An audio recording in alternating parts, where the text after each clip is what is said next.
Hi everybody, this is Mahina. Welcome to the ImaginAdventures Podcast. I'm very happy to have you here, and today it is New Year's Eve. Wow, one day to go until we enter the new year, 2022, which I keep saying it, but it's going to be the year where we make all of our dreams come true. Yes, so 2022, what is it that you really want to create? But most importantly, I think it's a very important time of the year now and over the next couple of days following the new year to assess who you are surrounding yourself with, what you are surrounding yourself with, how you feel inside. Make a list of all these things. So take some time today or this weekend or whenever you have some time to list the things, who is in your life that you truly appreciate.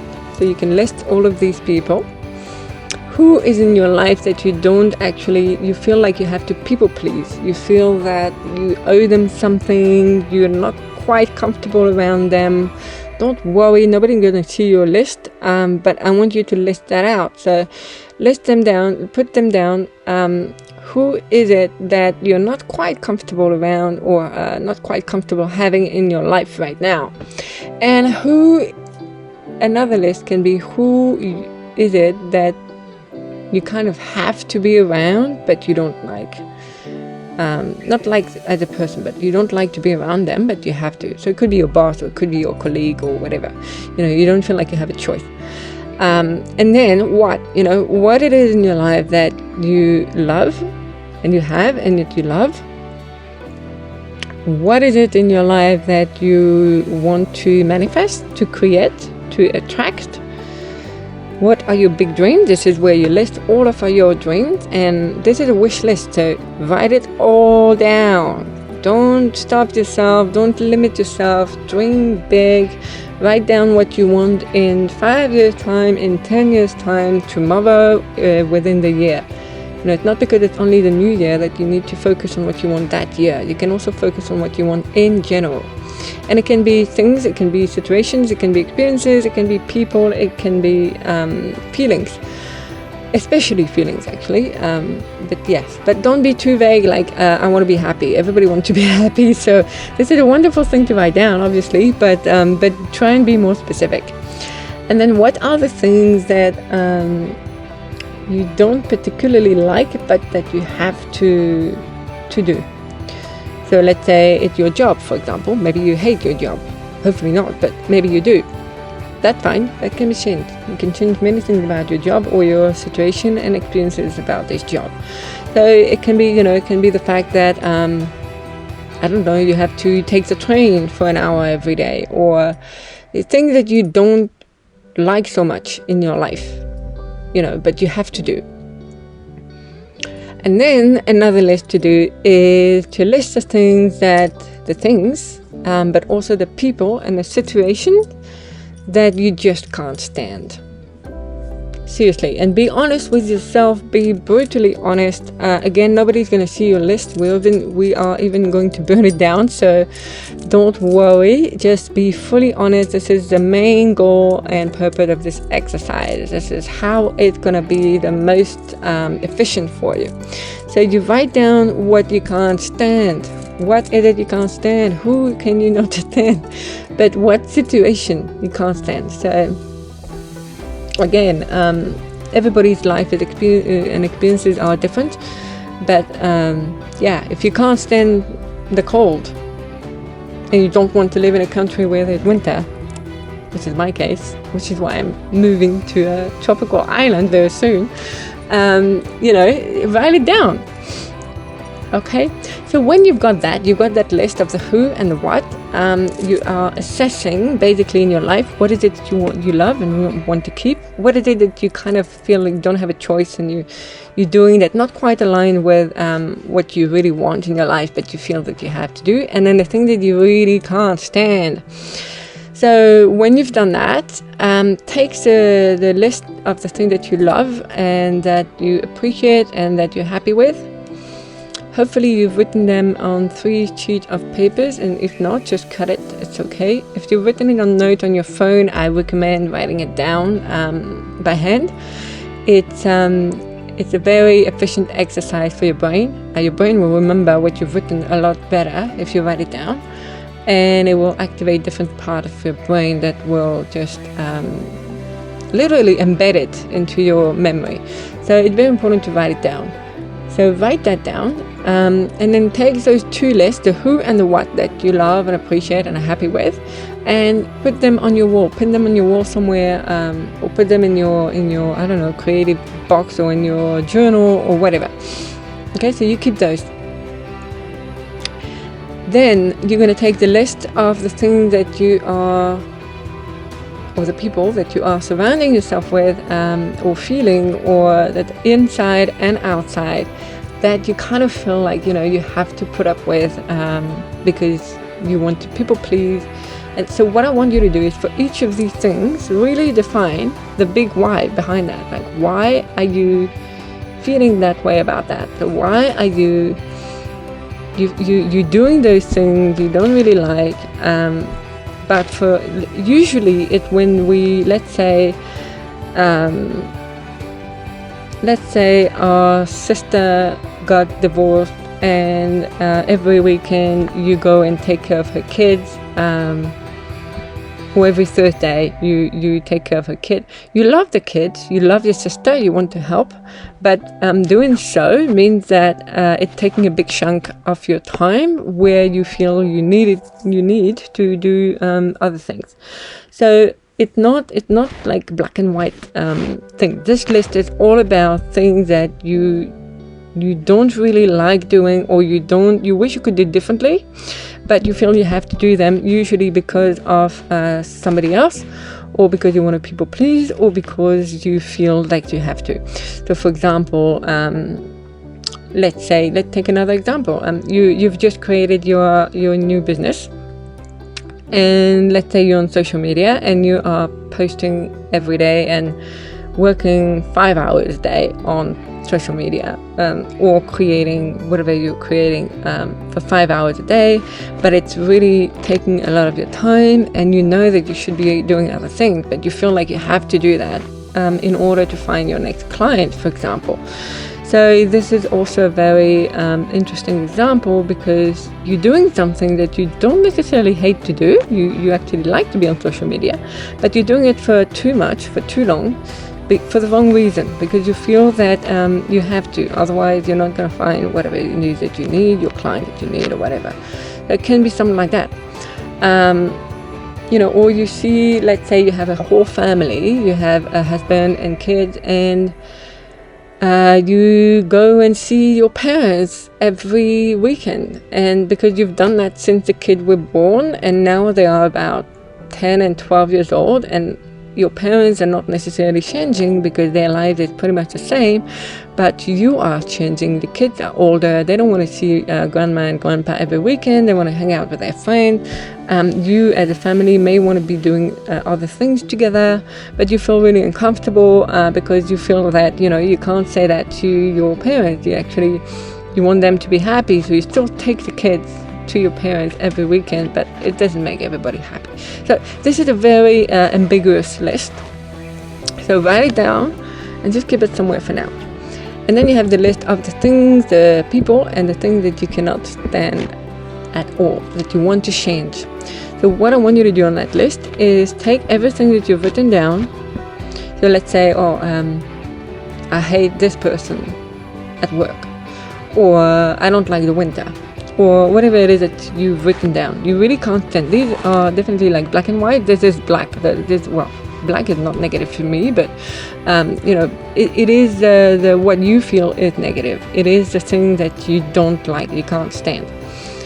And then what you do with that list is opposite each sentence. You write down the complete opposite.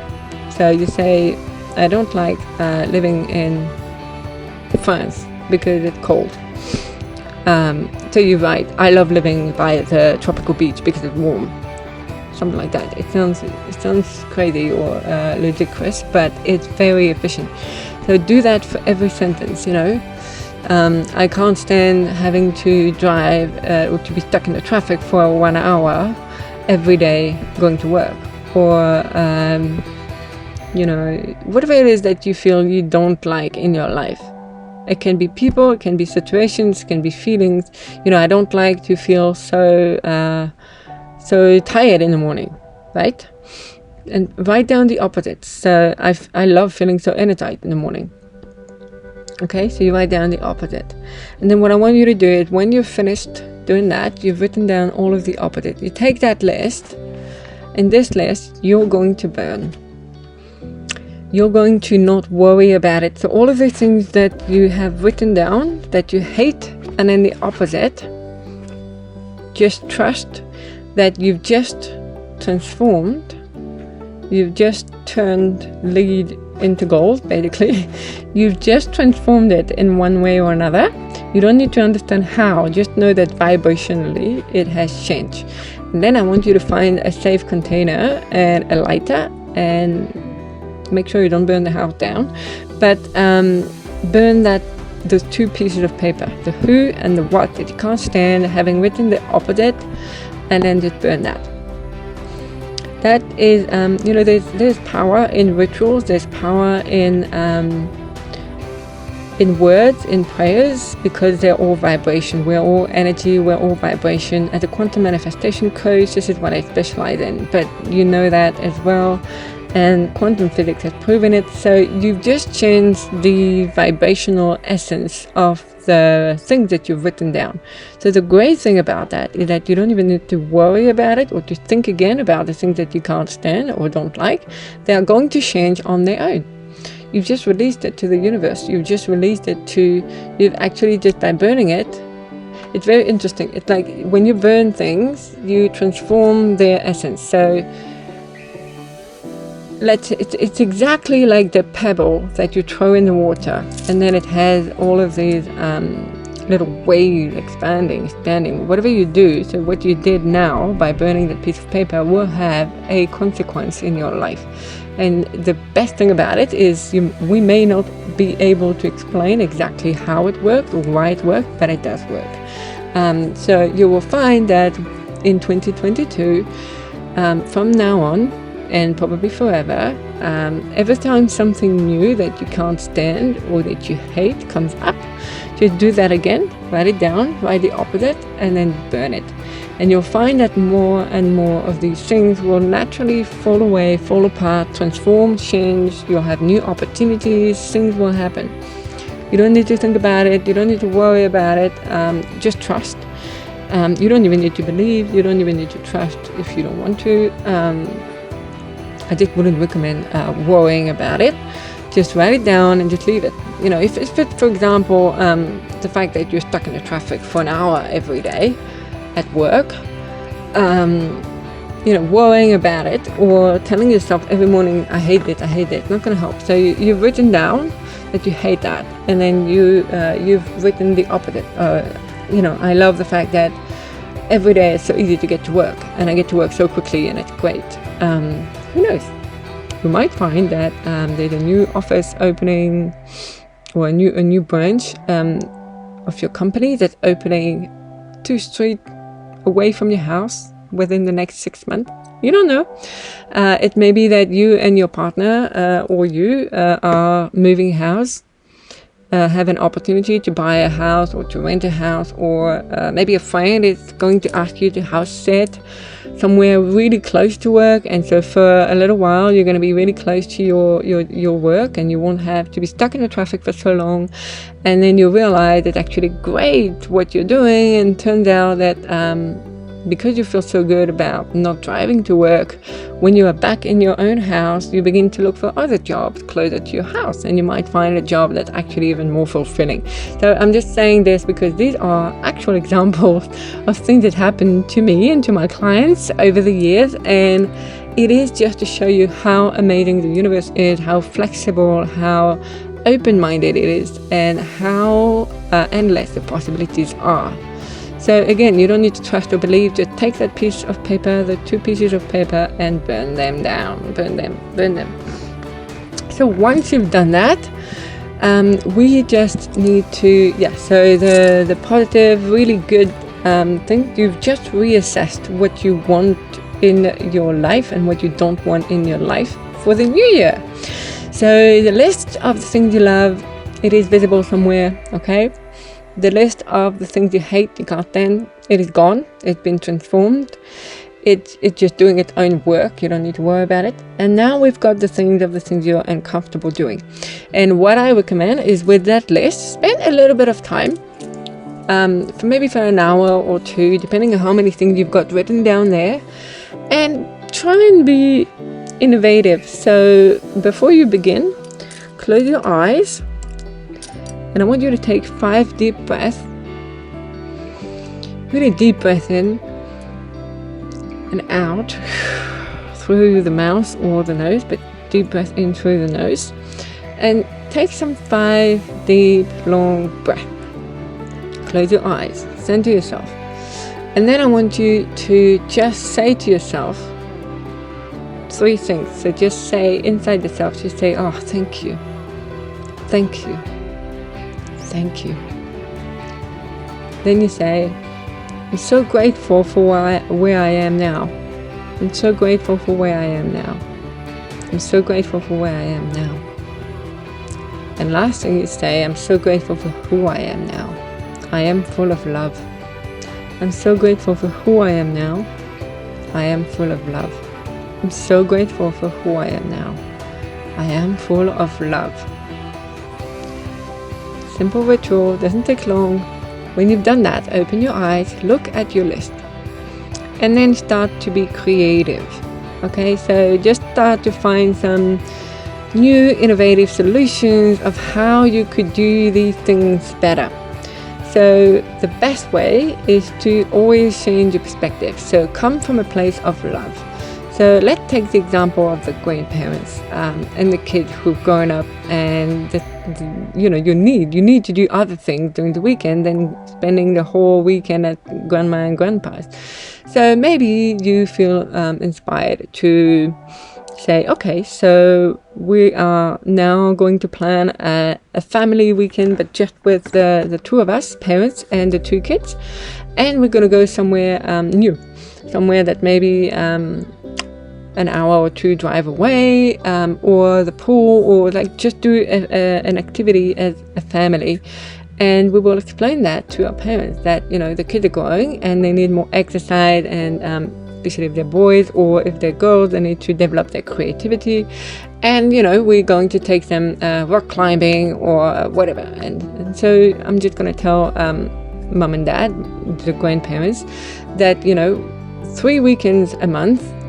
For 1 weekend we're going to be with the kid, then another weekend we give them the opportunity to be free to do whatever they want. They can spend time with their friend, whatever, and we're going to focus on our relationship, our couple, with my partner. You can say that yourself. And then the 3rd weekend, for example, you can decide that this is going to be the weekend where you all do something for the house or for other people. Maybe you need to see your uncle, your aunt, or finish working on something in the house. So you can easily, it's just an example, but it's a creative way of finding things that are going to be good for everybody in the household, and also obviously finding creative ways to talk to your own parents. And then what's going to happen actually is that the 1 weekend when you spend your time with your parents, the grandparents, with the family and the kids, it's going to feel even more special to them and to everybody. So even the kids are going to be probably less sulky, especially children who are about 12 years old. They start to change, and they're becoming teenagers, so it can be a little bit tricky. So this is just an example, but they will appreciate that time a lot more, and so will the grandparents. And it doesn't mean that you can't call them or do other things, and especially now with COVID, people have become very, very good actually at finding innovative solutions of spending time with loved one or doing things in a creative way. So that's an example, but on your list, whatever you have that you feel you have to do, but you're not really keen to do it, or you do it because you want to people please, try and find ways. If there is a friend of yours that is nice enough, but she is very overwhelming and kind of taxing, or even an energetic vampire, excuse me, and you feel that you have to be there for her, let's say 4 days a week, reduce it. Find ways to say, oh, okay, so, I'm very busy at the moment, but rather than meeting each other or speaking for an hour every night, I'm going to just make the times very special, and we can call each other 2 hours that night. It's a creative way to still be nice, still be polite, but be a little bit more aligned with what you want. So don't people please every day, and just decide, okay, because you do like this friend, she's not part of the list of the things and people you can't stand. You love that friend of yours, you want to be in her life, you want to help her, but you want to be doing things that are aligned for you. So there are things to do that you can do in a way that are not going to make her feel bad, and are also going to make you feel a lot happier. So your happiness, your well-being is going to be number one this year, okay? So this little exercise is something that I highly recommend you all do for the new year, but also throughout the year. It's a very good way to assess how you're doing in life, and to realize, what are the things you love, because then, or who are the people you love, then you're becoming a lot more appreciative of what you have. And believe it or not, it is going to bring you more things, more people, more situations that you'll be grateful for. Number 2, things that you have to compromise a lot on and that are taxing or draining you. So find creative ways to do things in a different way. We often take it for granted in the sense that we feel, okay, it's just this way, I can't change it. Or, I have to do that, it's just the way it is. Well, no, you have a choice. You always have a choice. So you can move these things to the I can't stand list, or you can keep these things in the middle list and just find creative ways to become, again, put yourself first, to be more aligned with who you are, and yet to do things. So for example, I was taking the social media example earlier. Then you just plan 2 days a month where you're going to plan your post for the whole month in advance, which means you don't need to spend 5 hours every day posting stuff on social media looking for clients. You can spend you don't even have to worry about posts anymore. What you can do is spend 1 hour every day just talking to people, networking. So that's an example, but that, do things that are really aligned with who you are, what you want, your values. What are your values? Always check in with that. What do you want? Freedom, success, happiness, peace of mind, abundance. Okay, and then always, as soon as something that you really can't stand pops up in your mind, write it down on that list. Write the total opposite and burn it. Release it to the universe or God or whatever you believe in, but trust that it is going to change for the better. So there you go, everybody. So look, this is what I wanted to share with you now, because this is a very powerful technique that I use as part of my program with my clients. Obviously, there are a lot of more ways that we can shift your life around completely. So again, I always offer a 1 hour free call with anybody who needs help. There's a lot we can do in an hour. I can help you in many areas of your life. As a quantum manifestation coach, I'm also a life coach, a life purpose coach, and a writing and a mindset coach. So anything that you want to ask me, please go ahead. Don't hesitate. You can check out my website, www.mahinaperrot.com. So, and then you can book a call on there, or you can just send me a private message on Facebook or wherever you want. I'm always available to help. In the meantime, however, remember, you have everything you need within you to be amazing. You already are amazing, and this new year is going to be amazing. So again, in 2022, let's make all of our dreams come true. So I wish you a really amazing New Year's Eve, everybody. Have a fantastic time wherever you are. Be careful, stay safe. I send you a lot of love, and I will be talking to you next year. Bye, everybody.